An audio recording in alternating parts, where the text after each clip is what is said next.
अस्सलाम वालेकुम जी नाज़रीन, आप देख रहे हैं BLI न्यूज़ और आपको ले चलते हैं आज की ताज़ा तरीन अपडेट की जानिब। कराची के साहिल पर 5 अक्टूबर तक नहाने पर पाबंदी ऑनलाइन। कराची इंतज़ामिया ने शहर के साहिल समंदर पर नहाने पर 5 अक्टूबर तक पाबंदी लगा दी। कमिश्नर कराची ने दफ़ा 144 के नफाज का नोटिफिकेशन जारी कर दिया। कमिश्नर कराची नवीद अहमद शेख ने दफ़ा 144 के जरिए साहिल समंदर पर नहाने पर 5 अक्टूबर तक पाबंदी आयद कर दी।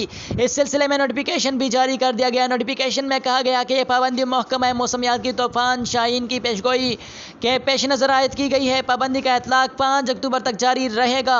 कमिश्नर कराची नवीद शेख ने शहरियों से अपील की है कि वो साहिल समंदर पर जाने से गुरेज करे और पाबंदी पर सख्ती से अमल करे। नोटिफिकेशन में यह भी कहा गया कि मुतालिका डिप्टी कमिश्नर्स और असिस्टेंट कमिश्नर मुतालिका SSPs के ताउन से इस फैसले पर अमल दरामद यकीनी बनाए। मजीद इस तरह का इंफॉर्मेटिव न्यूज़ और न्यूज़ अपडेट्स वीडियोज़ देखने के लिए हमारे यूट्यूब चैनल BLI न्यूज़ को ज़रूर सब्सक्राइब करें। इससे हमारा हौसला अफजाई होती है। मिलते हैं किसी नई वीडियो में, तब तक के लिए अपने दोस्त अपने भाई तौसीफ अहमद को इजाज़त दीजिए। अल्लाह हाफिज़।